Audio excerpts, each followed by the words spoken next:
Well, good morning and welcome back to Cityline. Cityline, wow, I wish that you could smell what I'm smelling in the studio because we have the Asian Pacific Cultural Center and they are here cooking up a great meal that we are going to talk about in our next segment.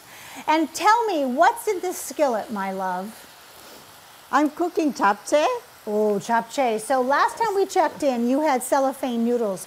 Do you have meat in that skillet right now? Yes, any kind of meat we need, but today I'm using beef. I love that. Okay, so we're going to get to that in just a second, well, in the next segment. But with me now on the comfy couch is a gentleman who needs no introduction. He's been with Metro Parks for 22 years. You must like what you're doing. Welcome to Cityline, Mr. Craig Standridge. You are the Nature Engagement Curator for Northwest Trek Wildlife Park. Yes. Hey, and before that, you were with the zoo, our Yes. award-winning zoo that we love so much. Yeah, It's great to have you here. Okay, let's get into it because this program's pretty fun. Yes. What is the City Nature Challenge? Okay, so Amanda, City Nature Challenge is a massive global event that takes place every year over 4 days. So over those 4 days, people around the world in different cities and communities go out into nature, whatever's nearby them, parks, backyards, whatever it might be, and they count every living wild thing that they can find. So plants, animals, fungus, lichens, all that. And then it goes into a massive database that helps researchers and scientists make intelligent decisions about land management, conservation, all sorts of things like that. And so it started out in 2016, and it was just at that point 2 cities, so Los Angeles and San Francisco, in a friendly competition to see who could get the most observations, the most species, and the most people engaged in the care and protection of nature. And now for 2024, there are over 600 cities and communities around the globe participating. And for us in this area, we are part of the greater Seattle-Tacoma metropolitan area. So it's every spot in Pierce, King, and Snohomish counties. Okay, I'm gobsmacked. That kind of growth since 2016 from 2 to 600, I'd like a piece of that return. Okay, oh my gosh. So you just kind of mentioned that you take pictures of your area, of what you see, and then you upload it or download it to a database. So is that the extent of the participation, or is there more? Well, so to get you started, what you want to do is you want to take your phone out, right, and you go to whatever app store, either Google or Apple, whatever it is. Okay. And you download the iNaturalist app. Okay. And so once you download that, it'll prompt you to do a free account. So you get your unique username, so that's your profile. And then you go out into nature, you snap a picture, and it doesn't matter if you know what's out there, because even I've been doing this for 20 some years, and I don't know everything out there. I'm still learning. Yeah. But it has software built in that will help identify and give a suggestion. So you take a picture of this beautiful red flower, and it's got a leaf. Maybe you think it's a maple, maybe you think it's a blackberry, but it'll tell you, oh, we think this is a red flowering currant. And then so you can click that, click another button, you upload it, and then that activates a global community of scientists, educators, researchers that are there to help. And so they'll help to verify that or suggest an alternate ID. And once it gets approved or verified, which means 2 people agree that this is what it is, that becomes active for research projects, for conservation managers, for people to use that data. And it's millions and millions of unique IDs and species that are found that are just out there, and all of it is out there free for anyone to use. Okay, this has study guide, homeschooling, family reunion, Cub Scouts, Girl Scouts written all over it, community neighborhoods. Okay, so you brought some pictures, and I want to show these. Okay, so first off, why should people participate in this, and then show us the pictures? Sure. Well, first of all, because it's fun. It's very cool. It's just fun. Okay, and here they are participating. Yeah, people participating. Yeah, that's at Northwest Trek. So it's fun because it's kind of like Pokemon in a way. You're trying to catch them all. Right. Yeah. And it also it contributes to that greater body of knowledge. It helps us understand more about nature and the wildlife that's around us. We get a snapshot at that time, but over the years, you get a sequence where you see what species are coming in, what species are not there anymore, and why. So it creates a lot of questions, but it also helps get to a lot of answers. Yes, look at this. Oh, this is incredible. And one of the coolest things is I've been on the iNaturalist app for over 10 years now, and it is like a digital diary of all my nature adventures. Wow. So it has everything from all my trips, when I went to Kenya, all that's in there.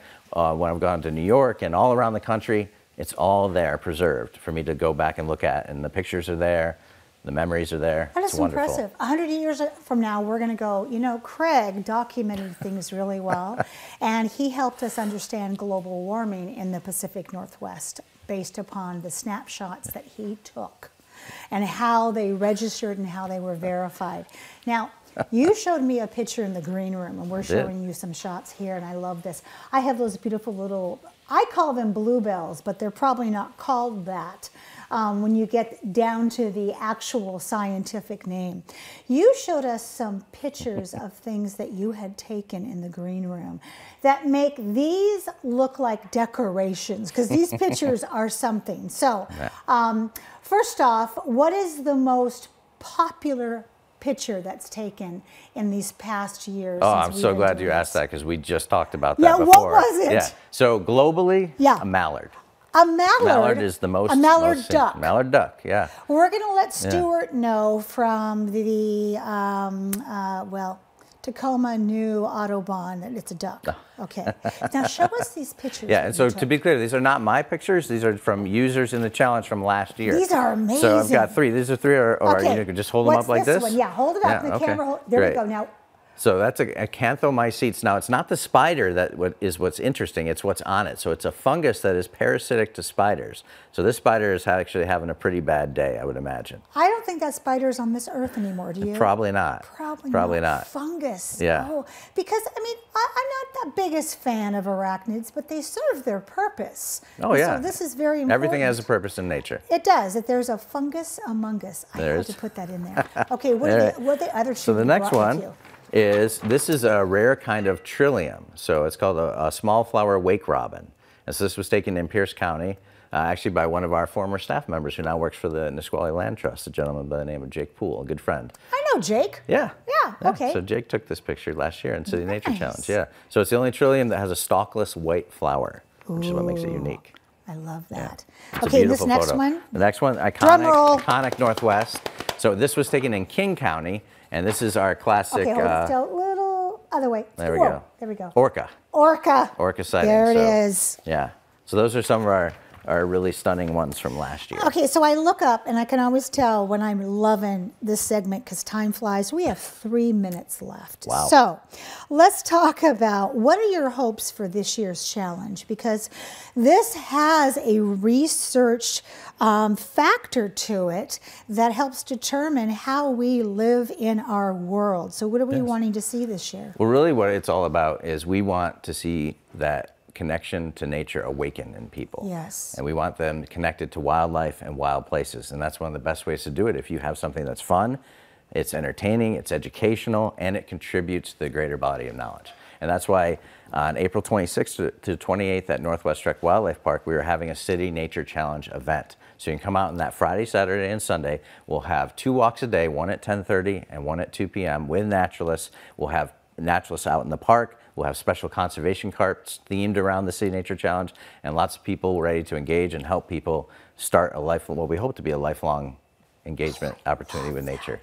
I love that. And in addition to, I mean, when someone gives you Northwest Trek Wildlife Park to play in, you say thank you very much. But can we also go to our own parks in the area or our neighborhoods? You can go anywhere, yeah. You can your backyard, upload anything, yes. Your backyard, your local park. There I mean, I live here in South Tacoma, so I go to my backyard. I go to Oak Tree Park, Swan Creek, Point Defiance. I would do Wright Park, since that's my park I always go to. I love that. So you mentioned April 25th, 26th through the 28th is our event at Northwest Trek, and the actual challenge is the 26th through the 29th.